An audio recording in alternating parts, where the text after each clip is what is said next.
Kakini Kama enwe kuyi odage kune dupe kise data osisi o we hi bigo wo heto kokwe awakati abojo yi ala de wa se go tune awati enwe ikule ala odage kulo ma awa ana enwe ikule le yi ala bi dage kulo ye ma todule dupe kati fe hi bi lo we galo wo ma kanafo galo chabifu todu ojo afo bibi no choifu uma kola le nyogba ani kera logo maka kini kama efe enwe eku ehunyi ojo Jerusalem idate o lo dage ku gi nugo chogu Jerusalem heta wefunyi ode abo Babylon mepu gi nugo chiga chiku Babylon ukaluka nye fowo Shesbaza lo gbalo ka kipu ga bogu Shesbaza kisidati Juda le ni we ga bogu Juda lo abola ngbo odudu ay la lo po cho chineme onwa akakini anna lo kama dabe na ku Shesbaza ijodu ka bo Babylon dungu Zerubabel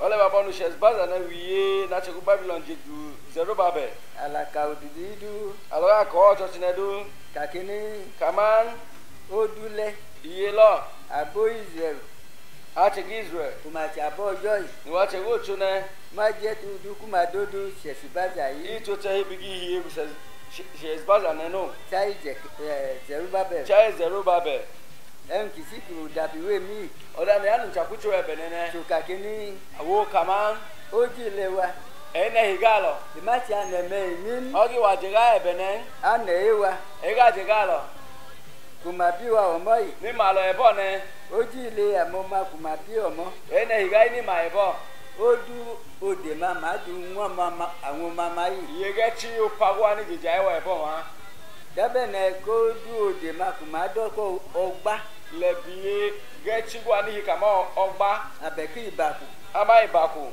abeku odula ama odula abeku inaligu ama inaligu odule iye lo iche kumadodule nwe o da ni le lo jejo ikokechi moto iko na won pene abuke mo lojo gba kuna le lawo to mi e ichotila toduke kodu ojo ni o fi bi ale ego chun ichotila che ni o pi no e man todu chele ajado na ibi o lo enyo che manu chaye de kono kate cha o to poche fofunu ke la gbomu ojo gbo gaga mi oko go chopo take enu jado de alo nyo che ma em ti je nwu mi dabi wo mo aneide ada ni se yan kucho ebo ono che ne lo yo la takodu kumadu nwu Zerubabel yi kaba ye ni je Zerubabel ne ichele po na nyukolo nwe che yi o lo gwo e tu kolo nu ya wa no onwonu gogbo nyukolo ya chi alu ana be ta wa bi kolo ga ya ganyo igbe man o pagwa no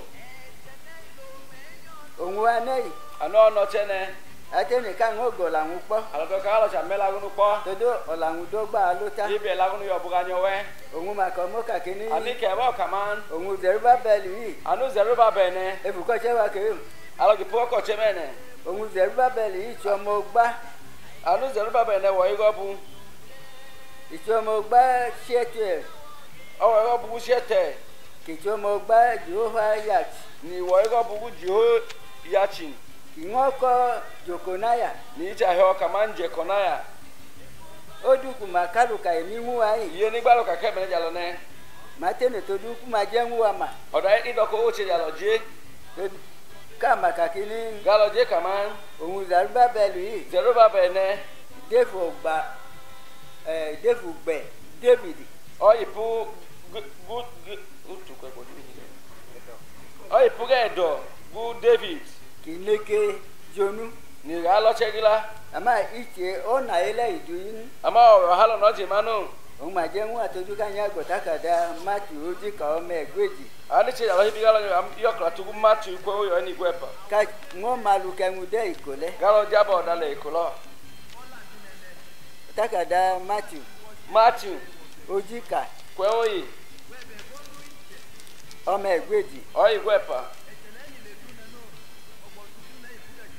ọmọ ẹ̀kẹ́ ìgbèjì kàkíní o igwepa kama abukumala muma chodonyi Babylon aboni lo wa challenge ku Babylon taku jekona ya bi Shetem benu je kona lu Shetema Shetem la bi Zerubabel Shete ga mu Zerubabel idukuma machodo ni Babylon ni ewe ni lo acha le nyogo Babylon ne e Babylon no mo pugu Babylon ebo omo ma bi Zerubbabel ebo ni mo Zerubbabel ma bi efoja na Juda ni ni mo e ga de Juda no oja na abo chechi ma bi o e ga de ga che ko chemuche ni mo ma ohun ma je nwu ama ani ga ti jaloje kaka ludu ki sakade ka ba bodun no chokule ki defu gbe David no e puga do David ne idupe ki chene ki ajonu o we hi bi go wo che ni loche ama imuda won ama okuche ogono ama owian kako awa defu gbe onu ejele kama lo na ki pugo ge do go che o le ne Zerubbabel nwu abale ni Zerubbabel eri ama no ohun maka nwu aka kini ami ka ya lo kama galu ki hola nwane ma bono te nu waje abale idupe ke na ojo ki de ama no we gunu hi bi go che go chugo le ma eno ojo o che go chu idupe ki hola nwane o we hi bi go te nu waje dugbe nwuju bebe go dadu ojima ile ojima ga che ne ya gbegbe chan o li bo chano ojo kola lungbo ehola neidu o to kela ebe go he wo chedu ebe go to he nu chedu ikakini o kama ene ki ehola ngune o che ni he nu che onwa ahi wane anu to waje ene ki hola ngwane te nu waje onwa ahi nele ni anu he o che lochi idupe ko ken ojo ki hola ngwane o we bi go che go chugo te nu waje takojo ahi une benu to he o che ma ohun maka nwu aka kini ani ka ja lo kama galu ki hola ngwane ma bono te nu waje ohun ide fo gba ugbe David ki ma jonun Anu ki ne- na jo fen anu na bi ipu ge do gu David ni lochen ichen ke cho kala to mo oda na yo klato ebo efilesi pugulesi ne ichen ke ma bibe ngunyono oda to ili nu ho ke no ma hedo wane na to to waje e cho kala tu ka kini ayo klato kama galu ki hola ngwane ma bono te nu waje ohun ide fo gba ugbe David ki ma jo fen anu na ipu ge do gu David ni lochen no ama ichabale ichen ama okutu ama no le ma no maka wo mo ka kini ike ebo kama ite no jima nwola ngun odo ka go ji ma je nu ila bu pa to la ngun o ga fu pa to je nu ide fu gbe David o ipu ku gbe gu David ki neke jonu ni loche gila ama Zerubbabel ama Zerubbabel efe hola ngwane pugo te nu waje ikpibe elen o to hili wala no inwon owian kako mi defu gba ma aboku ma jonu le kama nyi puge go gbaga che ni loche nenne dagba ki chakachu gbe David te ma wo kunu ipuge do gu David ne ojo ye egbope enwu keke majon ocho ohun majon aga hinne ni ba yen keke ti go da ye ni kaja no ma ojo ye egboku maka emi ocho aga hinne ichuka kinu ojo che gbono owo kama ocho kwa hino ama awa one ama lo che idabe ne ka kinu ojo che gbolugbo enwu kiya che nwa ole ba wona lo kama ocho kwa hi bebe go da no ya jalo ohun iti enwu ka kpebe nwu ano woda na lo to hili gunu ki ma tuwa won no da la bon ka chola wa kanya na lo ye ga la kanya ohun maka emi ani ka ebe ne ma ka kini kama ojo ye egbo ocho aga hi pe enwu keke ti go da he ohun majon wi ni kaja no ma ohun maka emi ka kini ani ka ebe ne kama abare Zerubbabel la mu nganwudu na lo Zerubbabel ga le ga gunu ji efo gba imu nganwudu efa bo kola ojo kowa olo e ga gunu ji pu ga che ne la go cho chai jalo kaka bo mu ne ki na wede konu machi kama cho hagi gboto poche gwa ya jenwo la Zerubbabel yi cheje la wo Zerubbabel ne ichene ka to du ka wu Zerubbabel che owo to e hi bi ga lo bi bu Zerubbabel ya agbo la hu lo na ka odudu mi alo pela gunu bo wo yo so chineme maka enwu yo nwowo poda ti pura bo gunu aludu kuma abo la machoku chakafu pachi abodun na tegela gwa chukunu loa hegu ne gbogbo kọlọ unyi ọjọ ikọ yìí bebe kolo ni wo cho ogwo ne ẹhun kùmàdù ní òun ọwọ́ yìí oda ni de to abo ne ìfúdè ologbo bẹ́ẹ̀ gbàkì fúkọ́lọ́ lọ́ọ̀tì gbe ko no kolo ya abúkì fúkọ́lọ́ lẹ́tì abono kolo ya ìmọ̀ òtíakọ̀ ń kóje fún ní olo ọjọ́ ti gunu poki ni go cho Ìdúpẹ́ káwọ́ òun ṣe. o we igunu galo gbo ya Ìfòtó àdọ́mọ́ yìí. o to galo ye bola Ìdúpẹ́ káàgó. o we galo mo Òun máa kọ́ la tó gbọ́ ọmọ kàkẹ́ ani ní. kela ko be bo kaman Òun ìdọ́la òun ìgbà kàkó òun tùgbẹ́ David àbẹ̀kọ́ máa ọ̀fẹ́ no. anu na eje nu che kama nu wo ugbegu David ama o igo che no Kí ìyọ̀la òun ní. go he nu che no Ìyọ̀la òun wà ní. o te nu waje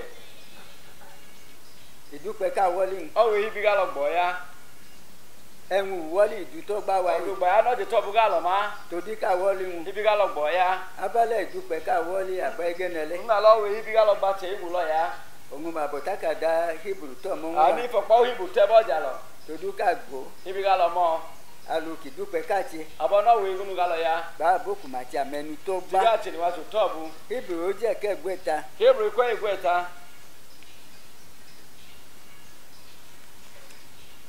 Hebrew ó jẹ́ kẹ́gbẹ́ta. hebrew ko igweta Ọmọ ẹ̀kẹ́bíye. oya hapa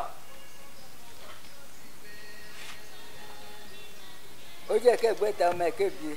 hebrew igweta inu ahapa Ẹ̀kọ́ mọ́ kàkẹ́ ní. kebo kaman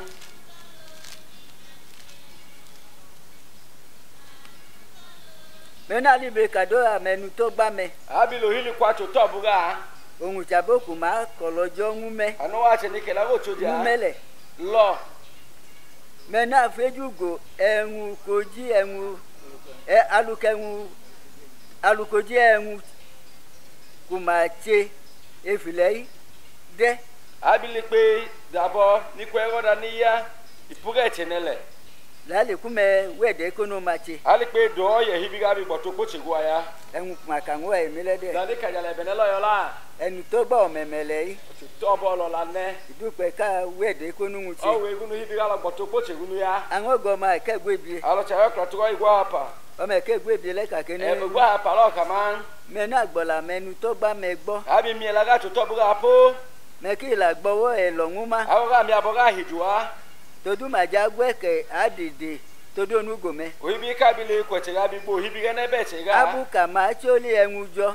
o hibi na wa ito chigoda ka Todú kà máa kí ṣèyí gbúyọ̀. o hibi gi yo halo tige yi Kí ìwé ṣe fìfì èfì. go ma go ipugi fota Todú èélẹ̀ máa ṣòfòun mẹ́. ibi ohala ibi ofuja Màkà kíní ni kama akíwẹ̀dẹ́ kó ní o máa ṣe. alogbo to ko chegwa ya Kánà àgbọ̀là máa gbọ́. galo sabi mi la go apo Àdó máa wẹ̀dẹ́ kó ní o máa ṣe. aloke bo la gbo to ko chegwa ya Màkà efo màkẹ́gbẹ́ bíi lẹ́kàkẹ́ ní. ni kajale po igwa hapa lo kama Àwa kàtì àmàláì. alo ni wa da ngba ne Ìdúpẹ́ ká gbọ̀là máa gbọ́. o we hibi galo mi la go apo Todú màjá gbẹ́kẹ̀ todú màá gbẹ́kẹ̀ àdìdè todú wa. o hibi ni ga bi ni pe ko chega bi bo hibi galo Todú ọjọ́ kà wá fàyí. ibi enoye wa anana Kùmá tí ó lé ẹ̀hún kùmá kó yún má ọwọ́ yìí. ni gi chochi goda ni po ti puga bo wa Màkà ne kíní ni kama ká bógijó lẹ́kùn máa wé èé tí ó ní pé fìfì èfì. hibi ga nya ko chelo gi ma go chochi goda lo ngbe pugi fota Ábí ìfì èfì lẹ́dẹ̀kẹ̀. bola ni fo ifota ne chale nege Wẹ̀kẹ̀ kọ́ é gbọ̀là máa gbọ́. awon ta go mi la go apo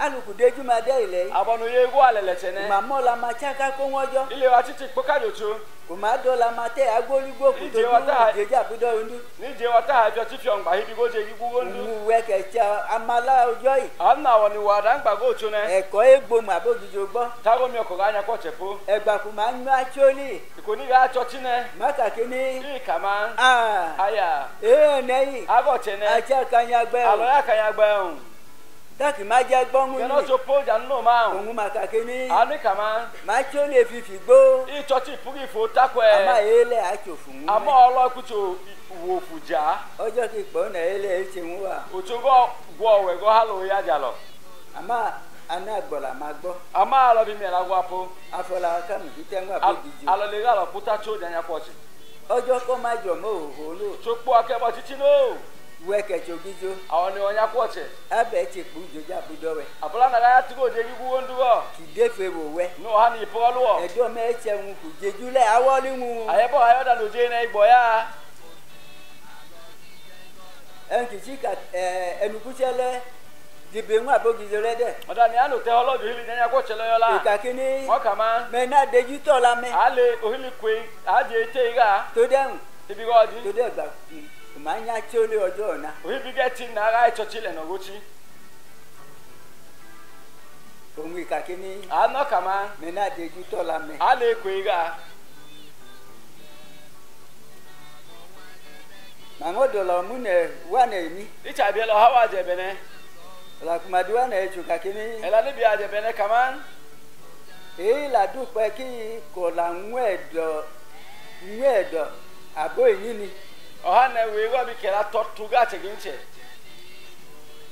kuma che do nwa la todu kukolo upa ku juwe awa wa che ni yotu nwa ibi ukolo pa o tigo chai balu ichi eka tigo konu buche oka anga yin ni li eno ginche nene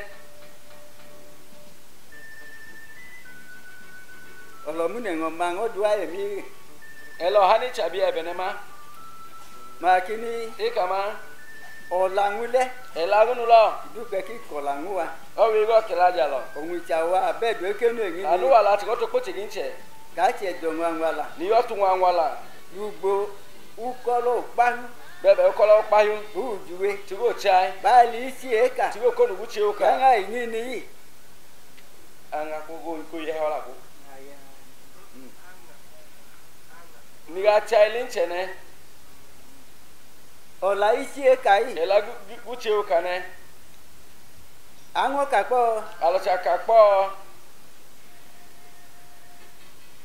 ita ichege itano owe ma abeka enwe daji abeka enwe aboji kwe kwoda onye ama oda aboji no we ma ichola ita ichen owe la gita no we ma enyi ni inchene oji lewa ene igalo kakakini alo kaman achabo joy alo ate go chune kakakini alo kaman achabe de ko alo ni ate go tupochi ne ichi madutalu aka enyi ni uchere je to kono aka inche one eda gbogbo kumakishi oda na ye ha ebe ni akichi edowe ki apa bi omo otu oni bi ebo ne ije kan otuka no ohun ola kunate le ka teja neun ana ela no ha do kai bi alo te wa je gunu idupe ka chokala to ola ojo nwa jonwa owe bi galo kra to gela go te nyenya todu abege nele ibi ache igulo ma gbegbe jibe o neno igboji lo hili wo che gbadi no oje winde eji igboji oje hili wo che wi no fafa yi di anana ma bi be ji ilo hili go bi owi ma bi be ji bada lo hili go bi owi e moji oṣùgbò kẹ́ẹ̀dù gẹ̀ẹ́ni. aji pé wò hìnà ìjì ní gẹ̀ẹ́. ẹ̀mú gbogbo máa dùn ẹ́ ló. àti ẹ̀mí ní ká bí ọyàn nẹ. ìjẹun kẹ̀kẹ́ ń má kàké ní. ọ̀nà àkàjọ àkàmá. gbogbo mẹ́kọ̀ ṣe èyí. ìdí náà kọ̀ ṣe wọ́n ní ńmá nẹ. gbogbo mẹ́ẹ̀dẹ́ ikú. ìdí náà bí ọ ní ńmá nẹ. efọlọjọ mẹ́lí. bókẹ́lá wò tún náà mọ́ ńmá má. ìsìnkú mẹ́ka họ́họ́họ́ yìí. kùtì náà kà ńọ́ nẹ. ìjẹun kùtà ní ẹ̀kọ́ lábàjọ yìí. ọ̀dà ń gbó kẹlẹ́ àbàlọ́ ká nẹ. kù kàké ní. nkàmá. họ́họ́họ́ dàbà tàtàtàtà rẹ́wọ́ bọ́dọ̀ dà tabataba. lẹ́wọ̀ wọn náà kàlọ́. mẹ́gbójú wọn. apẹ́ ìhùnú. ìsìnkú káyí mẹ́gbójú wọn. kùtìnù kàlá apẹ́ ìhùnú. má kà ń wẹ̀ kàké ní. ìkàjọ kàmá. ìtì kà má kà yìí. ìtì náà wà kà nẹ. mà dúpẹ́ fọlọ́jọ́ lẹ̀. ìjẹun pé lágòtò nẹ. fọlọ́jọ́ kẹwàá yìí. ẹ̀lágòtò tẹ̀ jà lọ́mọ. kàkí ìtì abalẹ̀ yìí. kàmá lọ kùtì màmá. máa ń dàgbẹ́ nǹkan jẹ́ àpọ̀mọ́ ní. ìgà pẹ́ pípọ̀ ẹ̀kọ́ dànù lágòtò máa ń nu ẹyin fò tákàdá ọ̀la ọjọ́. ibi ọ̀yàn ìfowó pàgẹ́ lágòtò. ìjẹun kẹ̀kẹ́ ní ọjọ́. ọ̀dà náà wọ́n tẹ̀ kẹ má gòtò. tsọ kàlà tó ọ̀la ọjọ́. náà yóò kàtúkẹ́ lágòtò. fàáfẹ́ ayé máa mi bẹ̀wẹ̀ du. anana máìkì lóhìn wọ̀ bí òwì. tákà ìtì àná ẹ jẹ́ nyúmá. dọ́nà agbọ̀wọ́ tẹ̀ tó a. ẹgbà ijó dúdú yìí. ìkó wa fẹ́ yín nẹ. ùdọ́ kàké ìkùmẹ́ tiẹ̀ yíyan ló. ǹhọ́ kàmọ́ hàn nára ní ìwẹ̀ nù. ayé mà dúpẹ́ fọlọ́jọ́ lẹ̀. àwọn àjẹlá nínú pé lágòtò nẹ. ẹ̀wọ̀n jẹ́ nyúmá. àgbo tẹ̀ tó a. ẹ dé fàdúrẹ́ la ẹ ta ẹ ló pa ẹ máa ló wá. àga nyọ̀ kí púpọ̀ àbúlẹ̀ ló tẹ̀ tó a gbóyún ọmọ mẹ́nẹ́ la. dúpẹ́ ká tsọ kàlà tó ọlọ́jọ́. ọ̀wé ibi ká lọ́yọ̀ kàtúkẹ́ lágòtò. ugbẹ́kù máa nu ẹyin ẹ̀bẹ̀ ijó dúdú. nígbà bí ọ̀yàn àfẹ́. ìṣèfò tákàdá kọ́ọ̀dùn tẹ̀ ijó dúdú. ọ̀ ìfowópamọ́ kọ́rẹ̀ntì káfẹ́. kọ́ọ̀dùn tẹ̀ ijó dúdú. kọ́rẹ̀ntì káfẹ́. ó jẹ́ ẹ̀kẹ́ gbẹ́lẹ̀. ikọ́ ìgbẹ́ nẹ̀. ugbẹ́kù máa dùn ẹ ló gbógbó ló. ẹ̀bẹ̀ níbi bí ọ̀yàn bóóbú. ọmọ ìkejì ọ̀yẹ̀ ẹ̀fà. kọ́ọ̀dùn tẹ̀ ijó dúdú. current ga fe ola isieka ela buche uka onune awe mi o anu dia lo ebe ne ma maka kini e kaman egbon golojo kai apona la buche uka ne egbon no apone tí o tagada current yóò dúdú wo kwa current ga fe menen ó jẹ́ kẹgbẹ́lẹ̀ kwa igwene ọmọ èkejì oyepa tákẹ́tíá ní ètò kalatu den agbawo kratugunu ọmọ èkejì lẹ́ka oyepa lo kaman todu ene kì á kọ̀la ìtì hibi oche ni kela buche ìtì ònà ẹ̀ akọ̀la ń owo che no kela ya no manu cháyé ọjọ́ chai ocho abẹ́mu dédé ẹ̀ka ní ẹ̀jẹ̀ nyuma agbawo che toa màkọ̀lọ̀ lẹ́tọ́ gbátà cha kela lo pupo todu ene du agbọ́n hibi oche di ipono alùkàkà yìí abalo kane kùkọ̀la ebi tí fàáfàá yìí mẹ́bọ̀ nukelo ko nubuchi ana ra elo apo màpísù apegunu mẹ́gbísù kùkà apiti nukane mẹ́mbòfẹ́nu ajo ku wona nkalo màkà ń wẹ̀ kàkiri ikajo kaman ìtì ọjọ́ dẹ̀ iti go che ola ẹni ònà agbọ́n oche ipono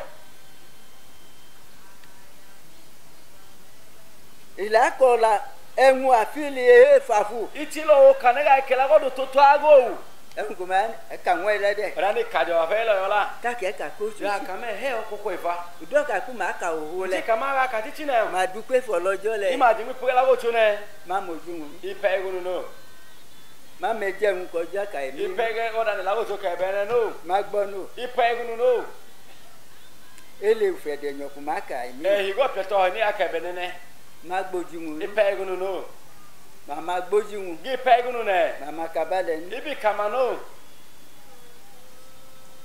ọmọ ẹ̀kẹfà oye hili ìjẹun kẹjọ kàlàtọ̀ lọ́jọ́ oda na okratugela go chu ẹfọ ọmọ ẹ̀kẹfà lẹ oye hili ne àmọ́ àfààyè ama abalo kane ẹnukúṣẹ́ ya kọ̀là lóyìnkè o tu te ona akela nyo mene ma òun ti pọ́ọ̀lù yìí anu po mene ma òun ìkàmọ́ kàkiri ano ke bo kama àmọ́ àfààyè ama abalo kane àmọ́ máyé aigene ìjẹun kù ní tí àkà àwùgbọ́mẹ oda nu biuche uchi hai kaga we bega ilẹ̀ ẹ̀hún ìdúnwúmẹ́ ile go jino jija kù ní tí àkà àwùgbọ́mẹ oda biuche uchi hai kaga we bega ilẹ̀ ẹ̀hún ìdúnwúmẹ́ ile go jino jija ṣé ìgbàkùkọ̀ làwúmẹ́ cha etinu kelaja efọ̀là ibìtẹ́ bugelo wata àbẹ̀kẹ́fẹ̀ ẹ̀hún èèmà ama ipugodo je àbẹ̀kẹ́fẹ̀ àti ẹ̀yẹ́kà ama ipuga choka àbẹ̀kẹ́fọ̀là ẹ̀hún èkónẹ̀ ama ipuga gela godo chajo che ìṣe ilẹ̀ àná ilẹ̀ ńwúmẹ́ owolo ilele jaman mámúdà tsòkàlà tẹ̀ ilẹ̀ ńwú ẹ̀gẹ̀ nù iyo kratu wolo jogen àmọ́ àwọ̀ ẹ̀kẹ̀tsẹ̀ n'ọjọ́ ama onu oche go chu kẹ́ déjìtọ̀ kàlà tọ̀ lọ́jọ́ je to àti kratu gela go chu ya dábàlùkù daniel le ba tilẹ̀ bo dane yane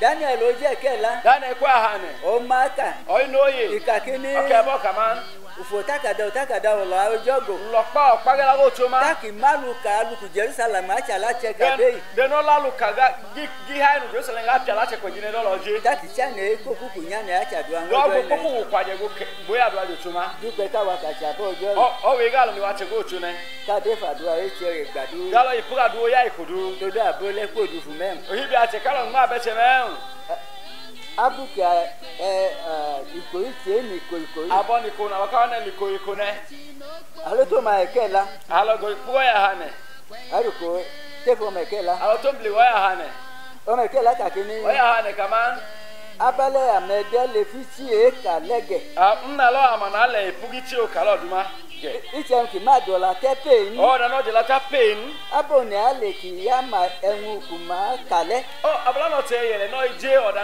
ni akalo ne ẹ̀hún kù mẹ́ kàyí o da na aka o ne ìtsẹ̀hún kò la má tẹ́ pèyìn o da ne la yo pain o abo ní alẹ́ kì yá ma ẹ̀hún kẹ́kà yala no te yele no ije o da na aka ẹ̀hún kà má kàlẹ́ fà o da ni na aka ne ko ó ní ẹgbọ́ o che ipo ẹ̀yẹ̀dú ẹgbọ́ o che du ipo no dábàá pe go ne no kane ẹ̀hún kìsì kì já mi o lẹ́dẹ̀ da ni ade na chi ami lo yo la tóbílẹ̀ bibi lo ìdúpẹ́ ká tsọ̀kàlà tó o we ga lo yo kra to go pagela go chu ìsì èékà yìí uche o kane tu ngangma òun abùkì tsẹ́ yìí wá tẹ́ ana abon uche kwe kuya no kama onyane ana abonu ya ne wa ata ugbẹ́kọ̀ àmọ́nẹ̀lẹ́ wájúgbó kàáté ewa ga chene wa akebe penu ebe làdàjú jùgbò wili wa ga wi ato hajugu tó dàbú kẹ́nẹ́nẹ̀nẹ̀ àgbọ́ to da bu ke ne gbo abuku ma jakola ichi enwonugo ibi ga bono ye po abono ni akela okolugu chi age aguna abegenu asi omune ama ojoji jemi che oha eye ikebenegila ichi ki wa ja no moi uche ni wa aka de bone iche nke cha na egbaluka oda gbogbo aluka gunu itichi ojoji ojoji me gbele abeke gbelu le ofi chi eye igwe na ama igwe hogila dabe ne ki egbe fa bai ole bi igwe hilima ama ichi ka menu kuche igwe aka yi ama uche na acho te hone kai kane enenene do mo agbo efi chi enwu ku ma bi o onyo nye ga po pugu chi agunu ni mo ipugu ne onwo ma ke fa le ka ke ano e hiline kama onwo abuki che iwate ana bonu ya ne wa ata ugbe ko amunele waju gbo ka te e wa ga ti lo wa akebe penu ibe me la dajugu wili gwa ga wi ato ajugu to da bu kenene gbo abuku ma ja kola le fi chi enwonugo ibi ga bonu ye ga po abonu ya kele okolugu chi aguna abege nu ojo nu ohun le owo ti obi oye ohun ikola kiku gbojo ani okela ni mebe go chuma ohun ikakini ama kama me na chadua okokolo abi adu apio me mem ti ki kabale yi adona ni adu kama ne o me ke gbejo mo hin do mo oyi gwa hatalo hinu je bo we ke chokala to fa yi oni oklata na lo chokala to me ke gbejo le ka gbo yo oklata wa igwa hatalo po halon wa unu type go dadu ibi oda ni otugocho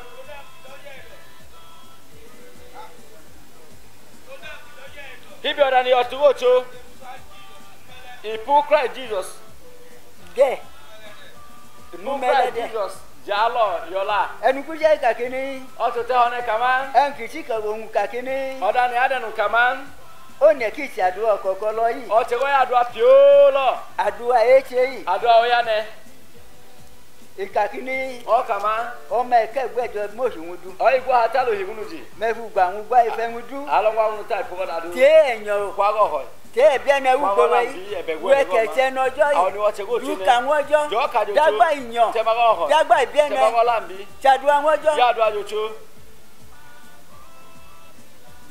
ije ki yan ka te chadua wọn o wa ni jo ho bu na ya adu ajocho ma no te ki yan te ki bi ene wa ni lambi chadua wọn jo ya adu ajocho todo adua eche yi ibi adu oya ne abuka fojo no ohun le abonu owo to bi oye ika emi ka o ke kini bene kaman em ki dojo edo oda ni otugocho efu Christ Jesus mu melede ipu Christ Jesus jalo yola adua eche adu oya chem ki dojo edo oda ni otugocho uwe ke che nojo awon ni wo te gocho ke ma chadua ni ya aduan e ma aje ke chadua ga ya aduan ke je gale ke mo ga gwa ke dachi ga gbota ke lolu ga gbola ke kwane po la ga nya ti wala ke bia bojo ga gwa to chongwan ke nya ko nye nwu kojo dun we ke chana eche ga ga pa boto na to jijo ne ga gboro goda lo ya ojo ko dun we no o to tago jijo no pe ke ma gbo nwu gwa ni abona tago tongwan nen ya ko ide nwu we no o tago joda jo ama we ke che ne de ko ama no awon ni wo ti o to pochi e ki mudama kucheje kaka dure eche kama ambre no e ma we ke ma chadua awon ni ya aduan we ki fo pio nwu ma lo opia unu je ka kini kama adure eche ambre no e ma ma which wa ka gba di juan en ko nule anya che ojo na oda no chene ga yu wa le no wochi todo omi tete tonu ma ibi yi atete wo che wa ma ituwe ma ko yi o ni tela lo ma no omi ma ko yi ani tama kuwe tonu ma o ma go wo che wa Samuel afolaika Samuel ga le la neka nguma chaka olo ka ju achinchin malaje iche kake ku Samuel kai chocho chi olaje kama o hanu Samuel ka no kokko gela no e ma ama megbola apela makakini e kama ama we ki chadua to dua awogo ya do ahibigalo Samuel ejo dudu Samuel ga fe o je ke gbeji kwe igwepa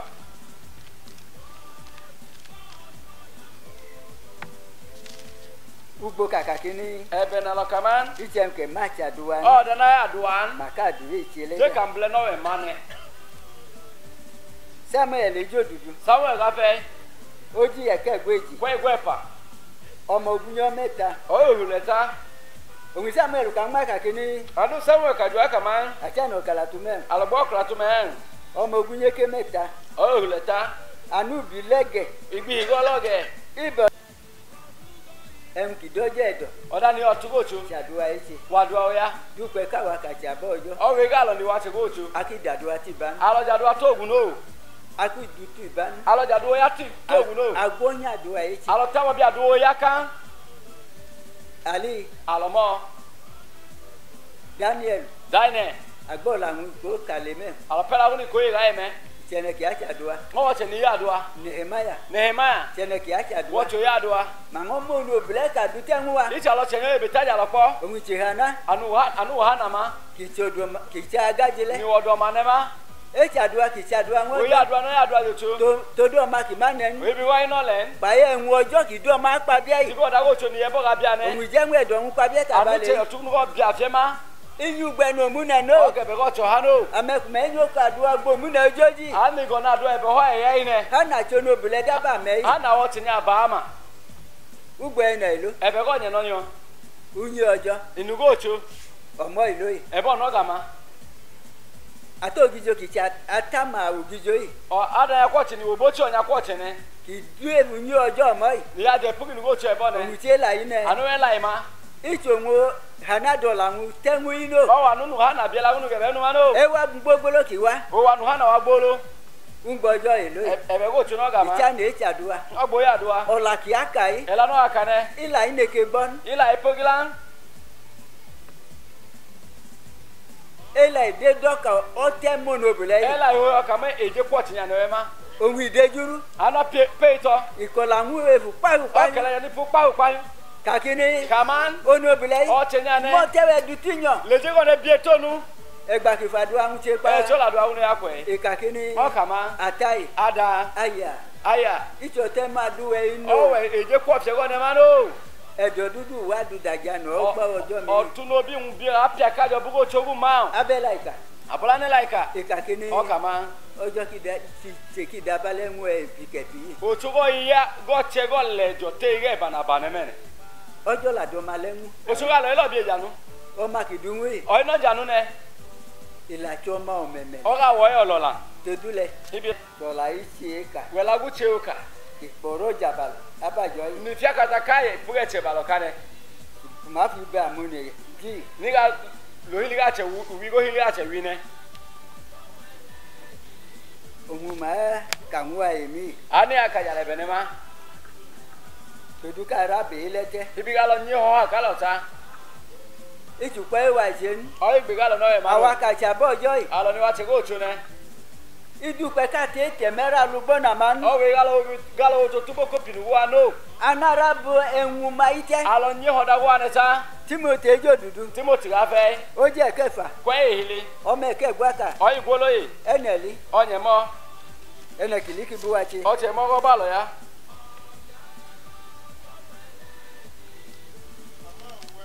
ama awọ ọ̀tsẹ̀ kó tso àwọn bi ní ọ̀dà ká lẹ títí ta ana bi dọ̀ kpakpa tikpo tìgó lọ tukpo tso tìgó tó kpótse tìgó pẹ̀tu tìgó tó ha tìgó yọ tso.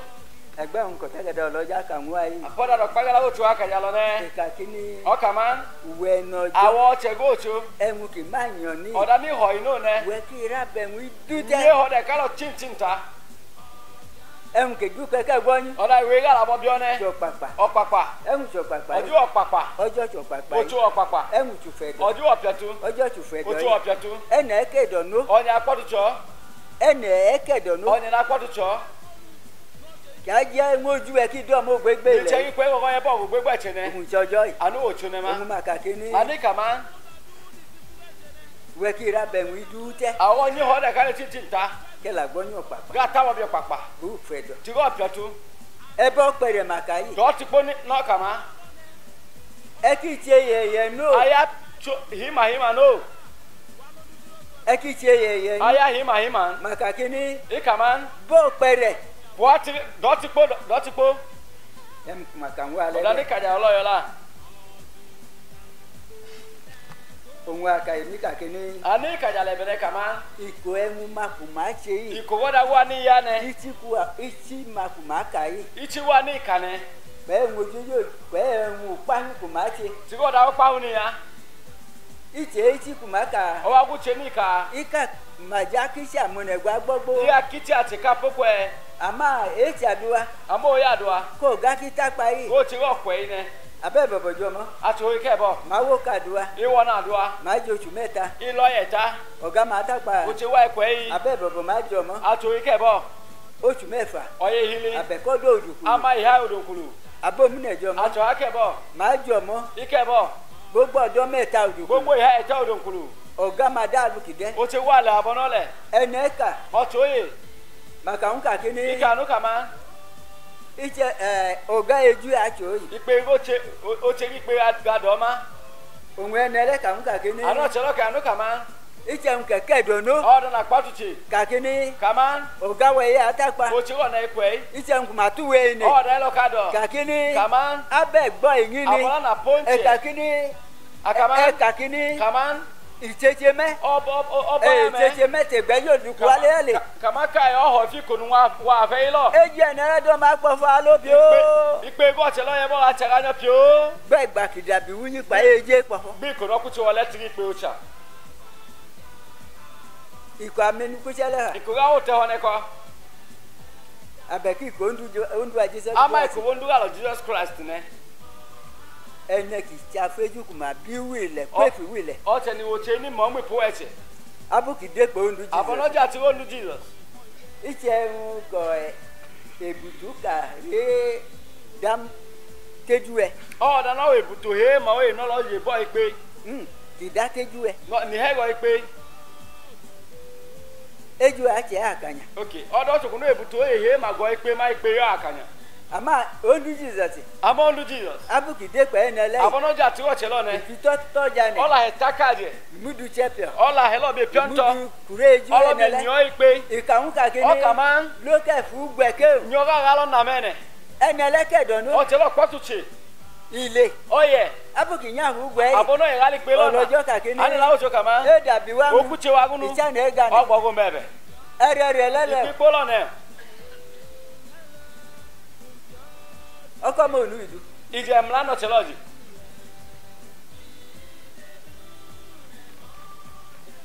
ọjọ́ kí bó wá tiẹ̀ chugo ba lo ya ẹnẹ kì í dàtí ojú àtẹ o te ni gbota ye ga godo ọdún ogbó ìgbányókè mẹ́jọ ya o ni gwa ata ondulé gbóhùn o nu ge be gunu má pàtẹ òye du lodo gbota go bi tápá mẹ́rin oko eme tákẹ́ nẹlẹ́ kwani de lo che nya hai là má pàtẹ àwọn du o ga lodo gbota gunu bi ẹ̀rẹ̀ lẹ́lẹ̀ ipi polo ne ìṣọjọ́ méje àbẹ̀kẹta náà o ene pa me ne tano ìlàṣà wa òdùkúrú o wa wo don kulu no ọ̀gá mú tápá o che gunu kwe èyí ń dúdẹ̀ agundu yola ìṣọjọ́ o wo chu òun ìṣẹ́ ẹ̀wẹ̀lẹ́ anu no yo da lo ma àmọ́ àbọ̀kùnmá kẹ́ẹ̀dọ̀ náà ama che ni potu cho ne onùdàbù peter o tele Peter ma ẹgbàájọ́ dúdú ko ga fe kàmónà àtúlàkà ọlọ́jọ́ na te ga ya nya ge la go chu ne kò má kó bọ́jọ́ ni gbìtìgbìtì apodo cho lu pa ne kò má má jẹ́ tojú kàmónà káàbọ̀ ọjọ́ tó má kọ̀ lọ́jọ́ ní ni o to te bi ate go cho ki kela go chu ne ìmẹ̀hùn ju ẹ̀pẹ́ ẹ̀hùn páhùdùn wọn má oloda go o chai ti go da pa bi edua ẹnẹ kìlẹ̀ kó òdùkú o te ni ge ko don kulu má ṣàdó àwọn ẹnẹlẹ́ iya do ayo chelo ẹnẹlẹ́ àńdéjú o chelo chai ye àmọ́ èyí má kò má ṣe é wà ama agwa ni ga ne ko ìṣàkàṣọ gáàkì má tápá ní abìlẹ̀ kẹ́nẹ́ kìlẹ̀ kú yá kwani o che ni ko kwe wen ne ya da kela ga cho ha ni ge ku me no he o pe ne ge ẹ̀hùn páhùpá òjúwe o da pa o ti go chai agẹm kàmẹ́nu kúṣẹ́ṣe ale o ka to na o te ho ya ó jẹ́ kẹta weta ẹ̀hùn kàmẹ́nu kúṣẹ́ṣe dana o te ho ya ne ṣàríwá aṣọlá wáyé wo ya na lo ga ye ga lo ma ohun ṣọlá peter pàìjọ ní anu ela o Peter ti go John ne ẹ̀hùn kàmẹ́nu kúṣẹ́ṣe o dana o te ho ya ó jẹ́ kẹta ikweta ọmọ ẹ̀kẹ́bíe o ya hapa aṣọkàlà tó ń wọ́ mẹ́kẹ́ gbá ale o ka to nu go inu go chu ẹgbàá wà àdúrà ikoga wa ga doa kẹta Kweta. ẹ̀yà omi kọ́mẹ́láì Atonu. Panyima. nàtẹ̀mí káàbọ̀ lálẹ́ pé Doka lo fela lo pe. todú ìkó Ibigiko. ọmọ ẹ̀kẹ́bíẹ́ Oya hapa. ejúmọ̀ kí wọ́n ganẹ̀ pẹ́ To igbega go mebeke. kí wọ́n ganẹ̀ Sorry. múdùkwánẹ̀ Olo bi nya hai. òun ẹ̀rẹ̀ rẹ̀ lẹ́ Ani ikpikpolo. ẹ̀rẹ̀ ń pa yìí kó ẹ̀rẹ̀ ń ìpáyún nẹ Ikpogunu tigi ko ikpogunu lu pahole. káàkiri múrọ̀ dágó Dedolo bi ta haicho. òun ìnálulẹ̀ Eno bi ya. káàkiri òun pa yìí àmà múgúdù tẹ́fù ní ọjọ́ Then anu tugu wa ibenyo ginu gocho. inú rẹ̀ á lè Obi ya obi ye. iná àròkò Obi tombili. iná ń lọ ọjọ́ Obi hoko gocho. ọmọ ẹ̀kẹ́la Oya hane. abómúnẹ̀dú làlí Achelo. amúnẹ̀dú làlí Achelo duga mo. òun abùkìyà lulẹ̀ Abono ga ya. kìá ń lọ ọjọ́ No ga hoko gocho. ọmọ ẹ̀kẹ́gbá Oyigbo. òun mà méjú mòun Ani bi pe ijo. ìṣẹ̀nẹ̀ kìá bèbí dẹ́ nù Wo te ni beba no man ne. màdùdà sí arúgbó nà é àtàkpà Solomon lẹ́dẹ̀ nù Ni jo mo taro ko pinu agu Solomon lo man ne. òun ìṣẹ̀nẹ̀ kìá gbùgbú alàkù àlìfíà éhùn ní ọjọ́ Ni lẹ́yìn wo te ni ya de lo ko pinu ohe ifo aginu gocho lo man ne. tó dẹ̀ ń ejú momi Ibi ge bage yin man. tákẹ̀ gàhì báyàwó fùmámú Dene ga hetiga olu aku. ló jẹ́ ń kì wá ṣe Likwe ego na ni wa ga ya ne. lọ́la ń Iye gunu. mẹ́lì Amo. ẹgbàkú Peter akọ́ladú afáfá yìí o Alokela ga do na ne ne. ẹgbàkú Peter wá awúwe fún ní àdúrà Iko Peter wi puginu ga do. kì í ṣàwọ̀ àdúrà Ni wa ga do. ìwọ̀n àtẹ̀kà kó òun ányàṣà àdúrà No mi ataka manu ga ya do. ìkéjúrúmá Ope ikuwa. ìkàkíní Oka ma. àbóyì Atene. kò máa mú ọ̀la yànyàn yìí Pie ho ine. kùneke ilé ẹ̀wọ̀n àtẹ̀kọ̀kú kò Hey. má Ngi modu ba e mebe go agila. òun ìṣẹ̀wọ̀n èlẹ́ yìí o Anu oda ge chene ma. ìṣẹ̀wọ̀n ọjọ́ náà O oda go cho. ẹ̀wọ̀n kìbí ìṣojóòjì Oda no ba na yoyo. ẹ̀wọ̀n ilẹ̀ yìí bí Oda ge chene no ba ma. todú kìí ṣàtẹ̀gbó láwọn We bi go bi be nu ya. ẹgbà kìlẹ̀kù E ti no ge ku. èyí lẹ́yà tápa Olo ikwe. òun Peter kàwọn Anu kàkíní Peter ka ya nu ka ma. gòwà Malo. gòwà kìkàlẹ̀ Malo no ka ne. òun pàì Peter pàì John dẹ̀ Peter tugu John yola. òun ìkàkíní Anu ka ma. gòwà Malo. ẹ̀wọ̀n kẹ̀bílẹ̀ Oda na ba ne. anẹ́nu Alo ilen. ajifa Ajifa. ojamaliya Ojamaliya. anẹ́nu Alo ilẹ̀ no. àmọ́ ẹ̀wọ̀n kanẹ́ Amo oda na lo le. èyí lẹ́ àdùnmù Olo rẹ̀ na lo jijo ma. mẹ́lì ó dùnmù kàtẹ́ ìdọ́yò Iye gunu fo no hi ma. efondu Jesus Pugi ego nu Jesus. ẹni Nazareth O rẹ̀ chegu Nazareth lo. kwaneke Nya emene. ta gbogbo ka chanu kala to eche Anu ebe na lo bo kra to ya ne Ika ma ne ma. kini- O ka ma. ta ku Peter gbonyo wa woto Da Peter bia bolo na. oku ido kwane Anu lo bi ha ichu. ta ko nwonu bo Den na bege nu. olojo ka E la go kini to ka ma. ere Ipo lele lo na. ipe ko bi enu Obi ko no. ohun ikakini Anu ka ma. ere enwu Ikpogunu. kimane kelule ni Ni ya ogila nne. ifupa hu ne Olu pa ule. iko ere enwu Iko ikpogunu. inwo fupa hu O ne chalu pa ule. ili nwu Iye nyi igunu. ore la nwu Ebe gi egunu. ochaka anwo la nwu Chichi wo pa gi egunu. ifupa hu ne Olu pa ule. le fondo du Jesus Be pugi egunu Jesus lo. ko Peter ki dodu ngole No Peter hi egunu lo. e fondo Jesus Pugi egunu ene Jesus. Nazareth O chegu Nazareth lo. kwaneke Nya emene. ohun igbonyo nwowo Anu bia bolo na. enwu kichi Nani ya. kene yi No chene. kichi alu kichi yi Ni ya oda no ya nene. omi ma chokoro bia Go wo ko bia ne.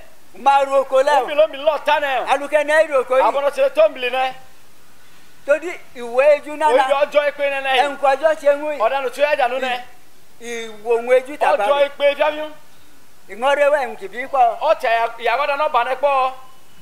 todi enwu ki ma ne neju nwu Ibi oda no to chegunu. iko to wo me O ma da abo me. ohun chenwu nana Anu oda godu. kitenwu nana dule Ni fe da godu du ne. ko nwu ma ne mama Na nu tanu olo le jeje we. ki la fune Lo ga lo le.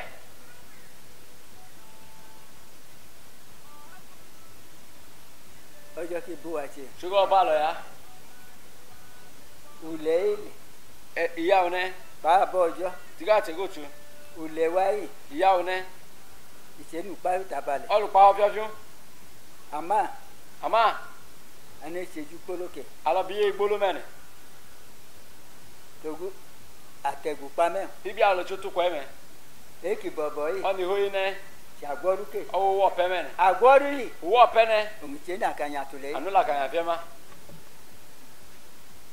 ategu pame alo lo chotu ko eme abojo atego chu ategu pame alo lo chotu ko eme eki bobo yi oni hoyi ne ti agboruke o wo pe mene agboru yi o wo pe ne e ma ne bridge ni o na lo break no ewa ne ai wa je ne ewa ne ai wa je e ma lekun o na ku no e ti agbe le ayi na ba e ti agbe o da yi na ba e da chef yin ai gbo type yin madu nje o je e bi ebi ta ke je ai badale ma ikani ajo yan erewe akoda ipogo ihimbo ikani ajo yan e ti agbe ogbo ki ma se ju mu ayi na be ni we gunu ke ma ne ke kwa ne na ge ga nya hagila gen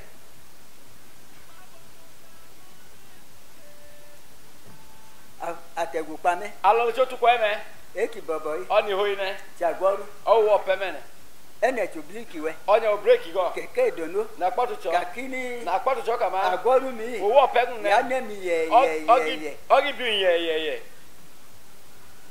ma cha fojo nogi wo go cho ki ma cha ojo ni wo cho ki ma cha ndu a Jesus Christ ni wo nu Jesus Christ in aje ka gbola mu gbo alo che galo mi la gunu po ola wa le de e la galo lo yo la kumate ne gbo ifile yi ni ado ko po ipure chene aboku makakine ma cha duwa yi ache ni kama ya adua ne akanyin ni me alo kan che me ma ne ke ti oga one pa ni no adua wo che ko iyo ti wo che ko ilan aboku makakine ache ni kama ugbe ne ule takuno lafia e yi go chene nu ngare no lafia ma ole mi dudu ise angbe chichi no e ma ole mi dudu ama ole mi dudu ise e dudu fi use angbe no bi ju no e ma oga ne du takpa gbo mama tan o ti go che du ko ebe wo ajeje we na kapo nka po oga ne du takpa gbo o ti go che du ko ebe go an ama ye abojo ifa amaga che go tu ne ko agbo e Peter fa alo Paul Peter na ne ola ika hoho e la no ka tisima e fondu Jesus ipugi e wondu Jesus ene Nazareth o che Nazareth kwane nya hai ere lele ipo lo ne ere mu fupa ne ipogunu lipa ole tane chan taki chan eroko de no gbo tombili olojo kakini la go to kama inu le ale obi e omi ku ma tetelu le ni e ani tete ya unne ma ohun na nu le yi nga ya o ma kuna nya chenwe aluka mo ne a se je kama nga yo da te ga bona tete ga na do abele bene ise yi de no ya ma iti Peter pa John bi o tu Peter tu join igbi le tu mi ojo o ko atu wa ni go gbo adua ye se e be ga do ya lo omi ku wefa anti go ko abondu Jesus le me alo nu Jesus ma me adekpo ohun mama alo ja ti ga nu me ohun oga wa de aluki tete de teyin ne alo ti o ti ga le abo tete le gbo ku nche po ma mama ne ke ku we ngbo laika ni ni gi cho ni cha ige la je be ge lo ye gi la ne mama ne ke fu e ba ngbo laika ni ni gi lo ko e be ge lo ye ne eni abayi o che egu ne e o la ke ka yi e la na ika ne inago bimo ya ka kini o kama uwe onugo kinago awa be go bimo du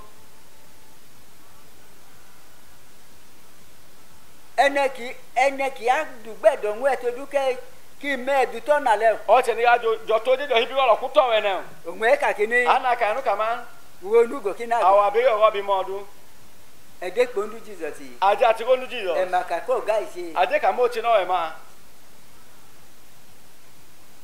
oga wedo o che go wotu oga bibi ise o che la bi no e ma oga ki apo na o ise che ni mo che no e ma ema aje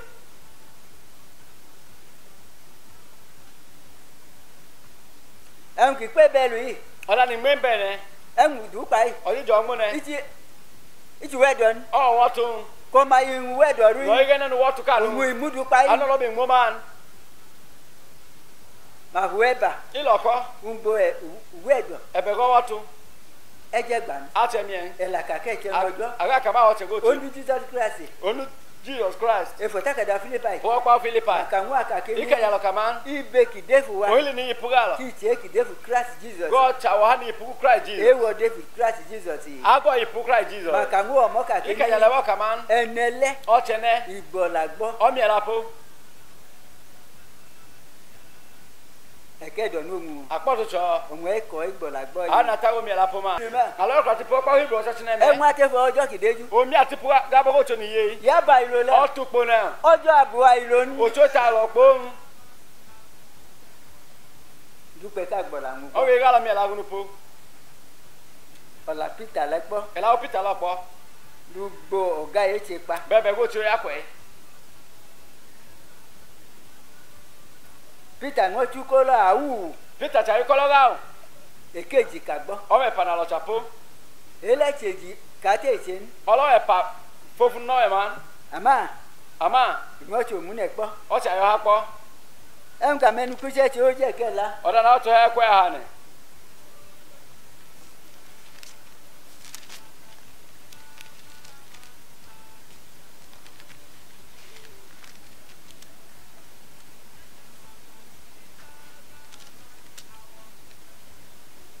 o ma ogwe egwanyo ke mefa Oyo hili gwe hili. to ma gbo meji Oyo he pa. abuki ko wa meme Abodi kugalo gboba mene. okara tu wa che la lo ji mu ike Okrata lo ya ga ye kwa gunu mene ma. o ma ogwe egwanyo ke mefa ka kini Oyi ohili gwe hili ne kaman. akoche onobile kala de jopa Uko che o chenye o ga yo jopa. ekodun ko tabita Wani ye gunu kaman tabita. ekuma jomu de chiwu ko dokas Wani choko gunu kaman dokas.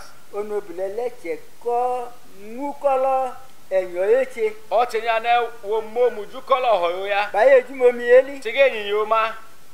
abele ikole egbo la fumu Anu ndalo ikolo ahigie lo ku. ohun ileku Ano ge ku. abuku mala fonwu olagwe Ana abani lo ye wa. mamudu dachi evunyi ojale Ilo be go tai nu gicho. ukoche omune ngodevun Okocho acha ipugunu po. ikowala chekita pame Ikugalo ga ya go kweme. awa bojo Ala che go chu. oneleku O che ge ku. akakini Alo kaman. dagba ki gbola taki nyada ti kaki kui Te ma go gwe de go agbota do kuma. akakini Alo kaman. kuma fo olagwe Alo ye gwa po. melin Amon. olojo keka emi Ela go to kebredu. anakoche Alo koche. ọmọ ogbegbe yan mẹ́jọ Oyo hili gwa ata. ohun abuku leader che meru jopa Ana abon leader go balo jopa. abuka maka che gboka ku Peter domo Abona oko chepo ka wa Peter yebo. bàbá bókèlè méjì kúchẹ Ila nyugbohun ila che ile pata ho gebe gunu.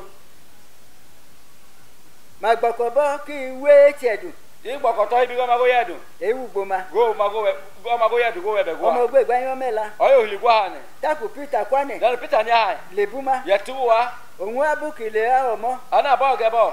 màmá òun du nyefu nye ojale lẹ Ilo bi eginu gicho lo. taka moyo kó ọkọ tíaka kó dago Den awon yoku titi ma hai tu. penyu Hai pio. ara màjára kú Ika pio ka ijiku. òun màmá fẹ parí ẹwọn ọlọmọ kó kùdókàsì ṣe ẹgbàkìdúgbò ma kó wọn Anu ilu uwe tigo dagi nudokas ya kpoju wa ikono ye ina yebe gwa na ilo da kalo kpocha ajanu. màdùn wọn Icha Peter. Peter Peter. gòkè Mo mene.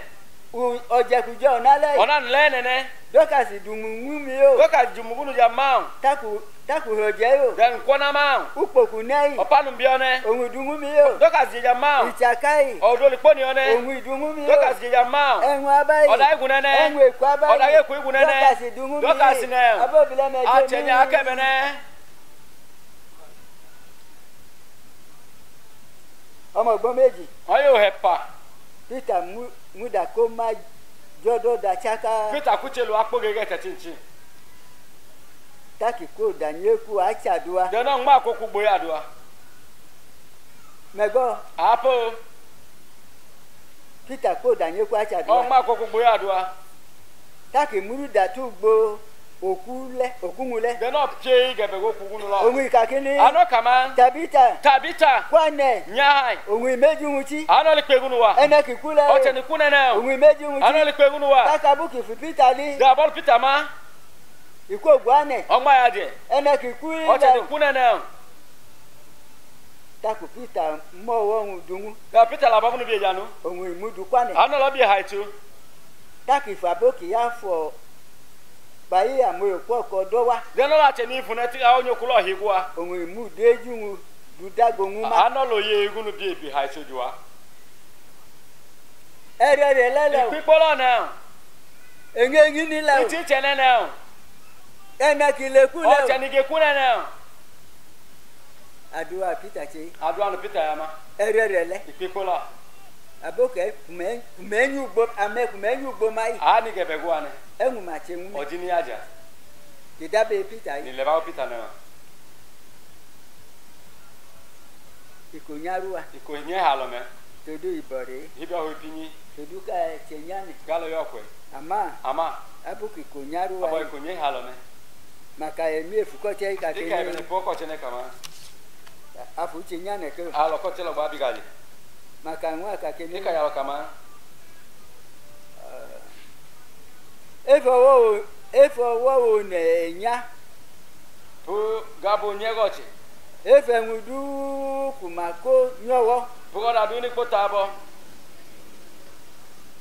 ila chupe ogbo loye aboku mama ipomu niga wi gbe olola aga ti je ikobunu kumaka ye ti papa ine jane ni pingbefu ti ga pa ne kaje ohun ti aluka boye acheyi anu abona te kan kaya ne aboku mama ikomu ase ni je ikobunu kumala mo pakanu ni jo poti gunu kumala mo pionu ni jo pionu mamuko jane ilo pokaje kuma tale pa aboku ma yola mai wane deri ha ta e ti ga te ni te wa waje adago ni aloku heben uka ku chokala tungo fofo o danu kamanyo kra tungu chichi ele ni le du olo le du jalo no eki bobo yi oni hoine eche nko mojo ma wa o danu ego chogi wa wen odudu ona o so ti goti ka poju o kalatule de kala mayo kra tulo ka malu ke ngude kala jabo dale ali alu ku chane ngude me ala mabo no guma de gunu le me ibo poju nke o hu ma gunu me ojo ki bene ne wa ti to to ga boye gala ya akoye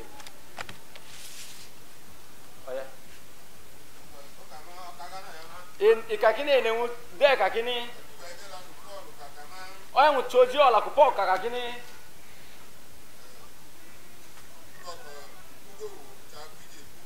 na chadwa efafu na ngo kele efafu enwu choji ola leki e chadua o ya dua egboko o gboko efafu pugo kikai no kane weke tene yi awon do kane ukolale odudu idu nkela na jo tidu kakini kama ene ki atene o se ni doka ya tene ki gbobie o doka ibi wo poji ne e kikai ano kane agola ichi kumaka alo mela gitini aka e kumaka yi ani aka ne ya bone chen obo te yan oni amojun o te je e bone mamojun o da te je gun abi le kineke bone chen ya do obo te ya ohun ikakini ano kama ohun anafu ko chadua le anu bi o ya do ane ohun anafu keli dojo anu cha bi o wije ocho ohun anafu kachedu anu cha bi o kachedu ele chukakini anu kama e kojoka o ando choka bayu ne kojo ti ko le ku gocho ohun anwa le bo ana nu ye to ma ohun ache ola anu ya ge inu no che edonwu o ya go tu ge inu ko nwa ache ide nanu ya yo lan e kidojo edo oni o tu gocho ohun ache ana nu ya ma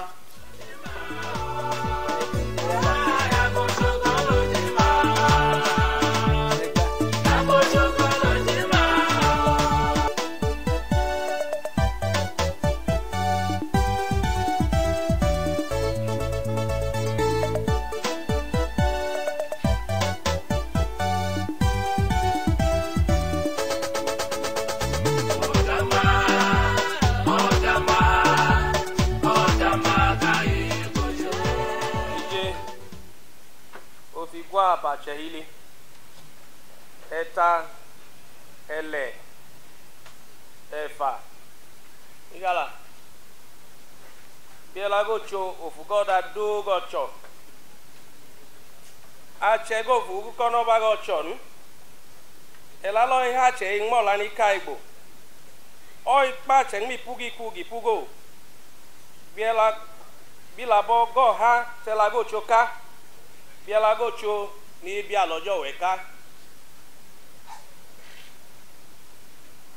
biela go cho ofugo da do go cho alo nyomene biela go cho ofugo da do go cho a che go fugo kono ba go chon ela loi ha che ingbo la ni ka igbo o pa chen me poge pogo be la bogo ha te la go choka be la go choni bialo joweka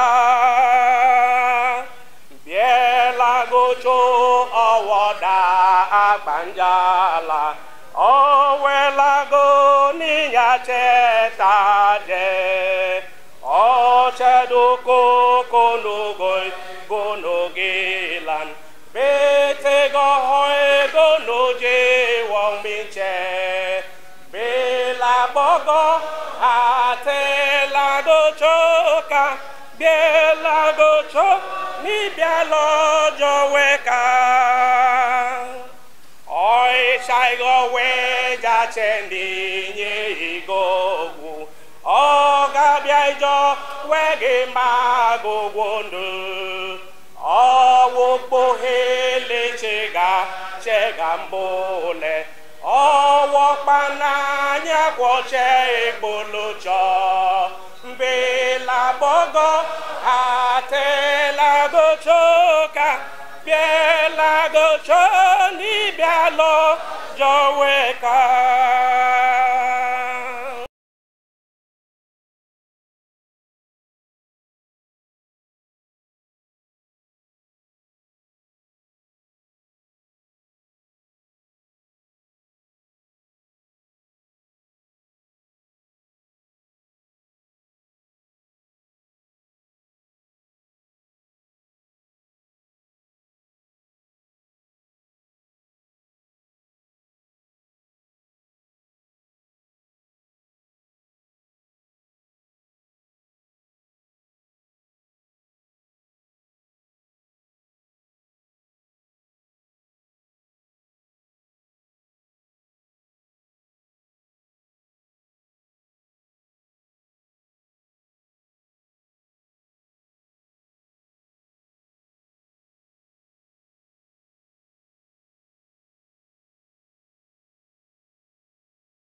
àtòpọ̀ jẹjẹrẹ